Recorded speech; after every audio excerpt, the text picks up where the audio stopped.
Baby నాకు ఇంకా chicken roll. సరే అన్న, ఇంకోటి చికెన్ రోల్ ఇవ్వండి. Madam chicken roll. ఇవ్వండి. Sir bill. 1100 నా అకౌంట్లో ఎంత ఉందో ఏంటో. అమౌంట్ తక్కువ ఉంది, ఏం చేద్దాం అబ్బా. బేబీ ఒక్క నిమిషం, ఇప్పుడే వస్తా. హా బేబీ. బేబీ నాకు అనిపిస్తుంది నువ్వు నన్ను ముందులా లవ్ చేయట్లేదని. అలా ఎందుకంటున్నావు బేబీ? నీ పేటిఎం చెక్ చేసుకో. ఒక్క నిమిషం.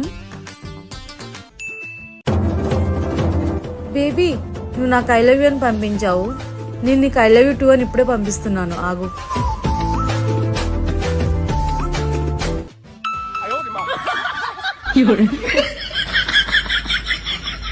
అన్న పేమెంట్ అయింది. Okay sir.